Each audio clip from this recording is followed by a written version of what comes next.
Thank you, Mr. Chairman, and thanks for holding this hearing. As everyone in this room knows, the state of agriculture economy is in dire straits. We're in trouble. It's not getting much better. Our farmers are struggling. Producers have lost over $40 billion in net farm income since 2022, and the current agriculture trade deficit is $45.5 billion. We cannot stay on that same track.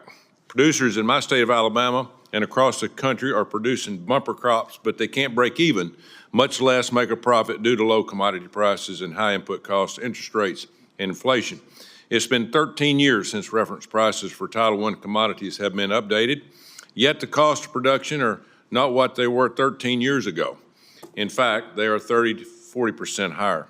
Our farmers need a new farm bill with a strong and reliable farm safety net to support producers amidst fluctuating market conditions, natural disasters, and skyrocketing production costs. The $10 billion in economic assistance Congress passed in December was a crucial lifeline to keep some producers afloat, and we need to ensure it is implemented quickly. Mr. Duval, in your testimony, you discussed the importance of extending the expiring provisions of President Trump's 2017 Tax Cuts and Jobs Act to keep farmers in business. Can you discuss the tax provisions that our producers rely upon the most? Yes, sir, I can. One, it provided for a reduced tax rate. Most of our farmers 98% of them are operating on our pass-through entities, and that's important to them.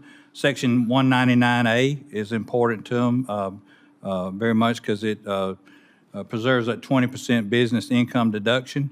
Section 179 also needs to be continued.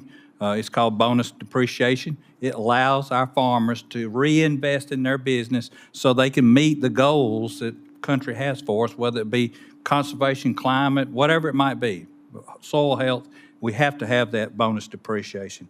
And then, of course, the last one, and we spoke about young farmers and beginning farmers, estate taxes. Estate taxes, it needs to be eliminated. It needs to be eliminated so that we can continue to pass our farms on for generations to come and make sure we bring some stability to our system, our food system. And this is something people sweat blood to pay for. It's their land, their home, and they want to keep it in production. And there's so many pressures on that land staying in production. It's just unreal. And this pressure makes it unbelievable when a family person dies and you have to sell part of the farm to pay the taxes.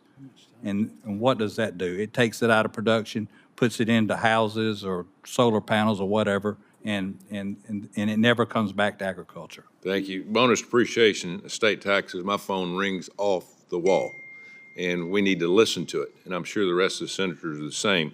Mr. Duval, the agriculture trade deficit, as just said, is $45.5 billion. It's shameful. America has the best farmers and producers in the world. What suggestions do you have to improve ag trade and close the gap? We got to have new agreements. We got to open up the market. We can compete with anybody in the world as long as we're allowed to use innovation and the research that is coming to our farms. It keeps us on cutting edge. And as long as our farmers are led by voluntary market-based programs, we will do anything this country asks us to do if it's led in that direction. And we have proven that in conservation by putting over 140 million acres into conservation over the last few decades. And that's the size of California and New York State together.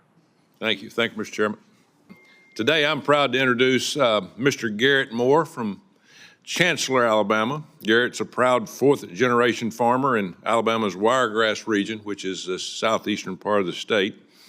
He's also a proud veteran of the U.S. Marine Corps, having served as an infantryman for 4 years, some of that overseas in Japan and near the DMZ of South Korea.